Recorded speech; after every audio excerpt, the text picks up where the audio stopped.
Around Christmas time, she is a major attraction, because this is the Polar Express and she's trying to get trained, and the main dish served aboard is child soup.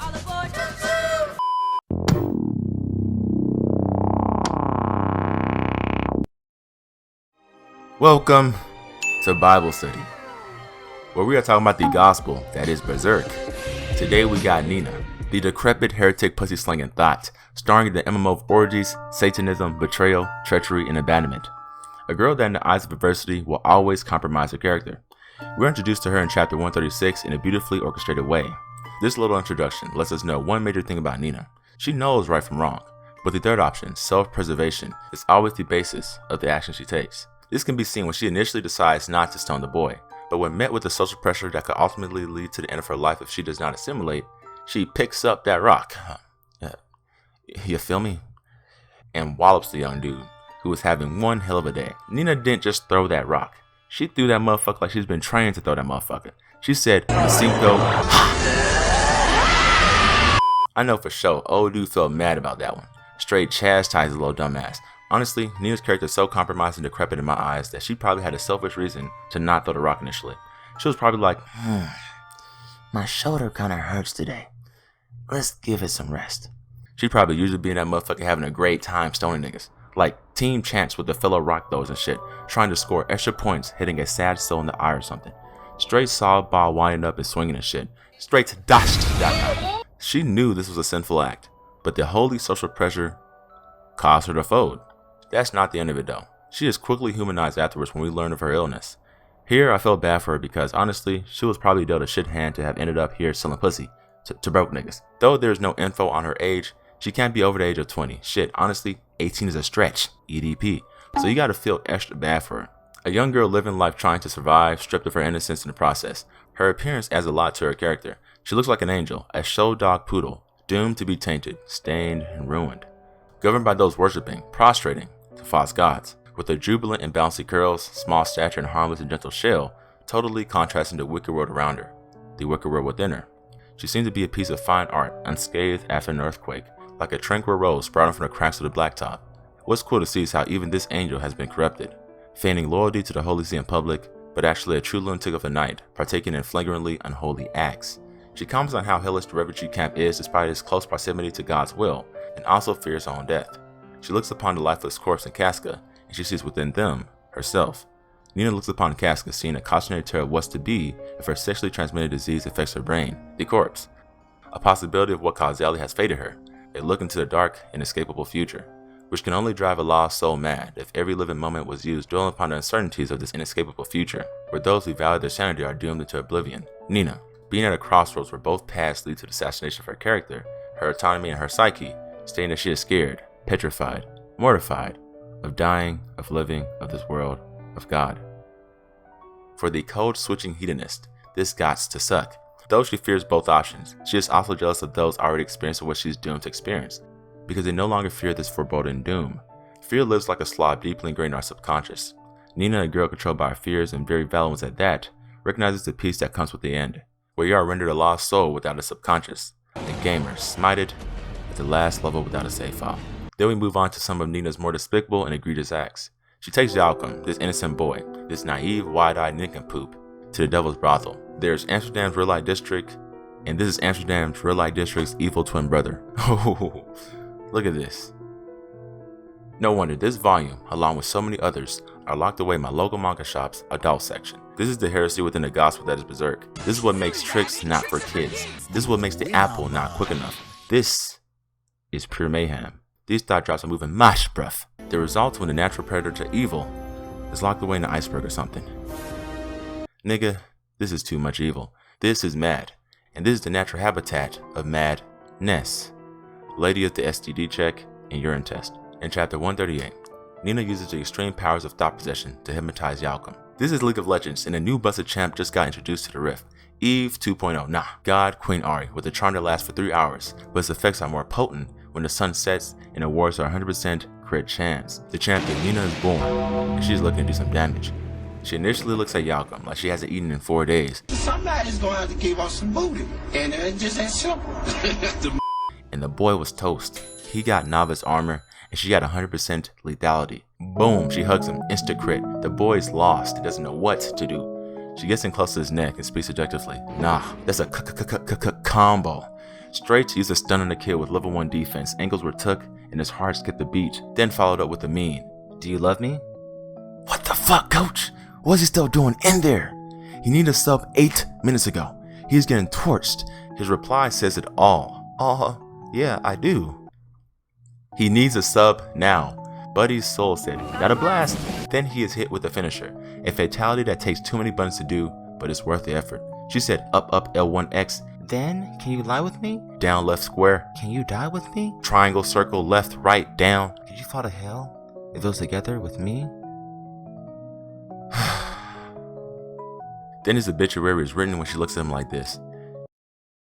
She had no business doing this aloof boy like this. This rust fresh spawn, this 75 overall with no badges. This level 50 dark wizard breaks the game and tames a human instead of a mount. And he has led to her lair. The edge of the world. Nigga, please call this kid's mother. He has no business being in bed with the likes of people like this. Being led to a place where there are no God-fearing men, where God isn't scary. Where she is scary. Look at this shit. Imagine being led to hell and the person walking you there is skipping and singing like do do do do do do do do do do do do do do do do, making shit seem less serious than it actually is. You get there, then you see this wild shit. Like the old man from the Troll arc, Nina set the main cast up for failure. I know that room was hot, but that's beside the point. This room was the epitome of sin. These are sinners. The rumbling needs to take a trip here first. Niggas is running, niggas is fucking, the band got together, the chef cooking up something mean. They having themselves a good ass time. But the power level of the bloodlust and sin from this orgy almost snaps Yalcum out of Nina's spell. But she's cold at this and just enchants him again. Ah! Come here, silly. You know shit happens and then Slan appears because all she likes is this shit. The parallels to Troll Den and here is crazy. And both scenes had the same dark, sinful, and raunchy energy. The God Hand, the Garden of Desire, the Goddess of Flame appears in her element, and Yalcum, with negative HP and 0 mana left, gets his soul snatched. This ain't Nicki Minaj, this is Nina's Minaj. And Anaconda is literally pulled out on this sad Sabbath of impending sexually transmitted diseases. A buffet of bumps, mumps, and itching. Yalcum does this. Hey, yo, pause! Like for real. The nighttime buff of Nina's charm is demonstrated here, because I know Buddy did not want to do that shit. That such shit snaps him back to reality and he takes off. With Nina's Wonderland being in jeopardy, she orders the streetwalkers of hell after the boy, and in an attempt to escape, the boy falls off a cliff. Hey, she's a bad person like deadass. This is Nina's true character, the extent of her morals and virtue. Before, I said Nina's actions are based on her environment. There may be good in her because she was hesitant to throw the rock, but the reason why she threw the rock speaks volumes about her temperament. The best way to judge a person's character is to place them in an environment with pure temptation and no immediate consequences, and see if their moral compass still points north. See how they act. We'll learn here that Nina is a bad actor. Part 2. Betrayal. Man, I go home some days, I wanna be alone some days. True say I be at home some days and really with the bro some days. Nina convinces herself that her life would be in danger if she continues to align herself with Elaine. So she said, let me misalign and get rid of this motherfucker. She leads Casca away, planning on abandoning her, but runs into the Sins and Chlamydia Guild, who take Elaine as their goddess. With a wild twist of fate, Casca is now in a position of power, sitting on the throne, with Nina's heart now being up for grabs as an offering to Casca. Nina played herself. Imagine that. That's like winding up to sucker punch someone, but you hit your hand on the wall behind you.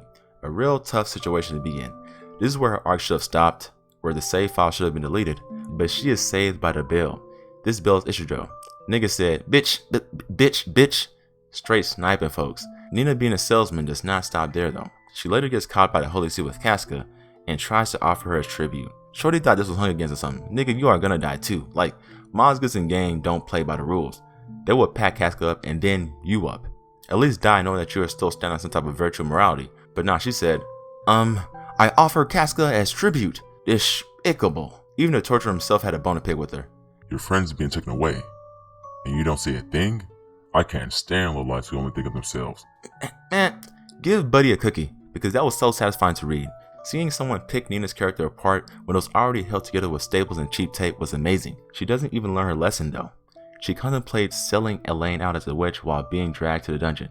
Remembering the noble and virtuous Luca, the gentle voice of reason, a girl that will live and die by her own sword, Luca is an interesting character, because on the surface, she is just a broke refugee that sells pussy. But it's the why behind her actions that made her character stand out, always making sure that the ones around her were straight, even risking her own life, where one of her brothel buddies were about to get packed up by the Holy See.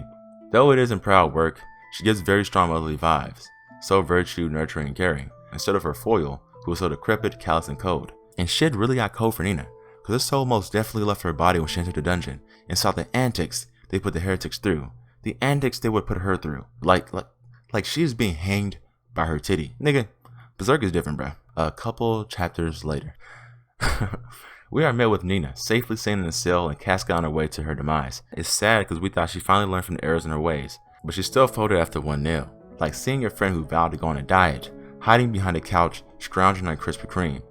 Some people will never learn. Professional lawn chairs stay folding. Nina, while in her sunken place, cherishing her seemingly last moments on Earth, is saved by Luca.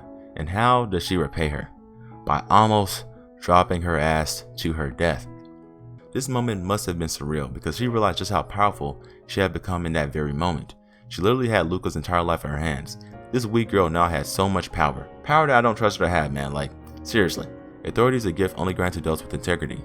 Well, only in a perfect world. Because in Berserk has demonstrated that the wicked usually finesse their way into power with a dubious facade of righteousness. So if authority is a gift, then it's presently in the wrong hands because Nina is a great antonym to integrity. Imagine having insurance and Nina was your provider. Like, damn, you are not in good hands. Nationwide is not on your side. Man, you gotta love you some Nina. Please put her in some type of video game so I can do her alt called Betrayal and her metal kickback Deceit. Around Christmas time, she is a major attraction because this is the Polar Express. She's trying to get trained, and the main dish served aboard is child soup. While trying to run away from the gang of heretics, she falls off the wall and almost gets trampled. And I was thinking, yes, this is promising. Like, did she really deserve this? Maybe, maybe not. But it would have been fun to see the rumbling completed, so I said, fuck it, let it happen. But of course, superhero Luca saves the day and even finds Nina a great hiding spot to hide from the demon slug infection thing. This scene shows just how exuberant and accepting Luca is.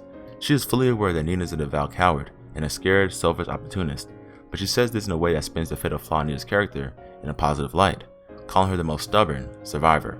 Luca lit a fire within Nina to totally give in to her nature, which is genius because now there's no shame in the puffy-haired girl's pursuit for survival. She continues to avoid death by the skin of her conniving little teeth and makes it past this hellish event while so many more deserving and innocent souls didn't. After all is said and done, Nina truly realizes how much she wanes in comparison to Luca and how disgraceful both her and her actions are. Then Malcolm, simp ass, decides to apologize to the very witch that outed him. Nigga, what? Buddy flew off the cliff and must have toasted his brain with the landing, but Nina sees the cowardice within the boy and finds comfort. She aligns herself with him and abandons the ones she owes her life to. Is this a very Nina thing to do? Yes, but it also shows growth because now she fully acknowledges and accepts the flaws within her character, and the burden of being either weak or strong plays on the ones around you. Cutting the umbilical cord and facing the unpredictable scary dangers of the world may be the only way for better cowards to grow.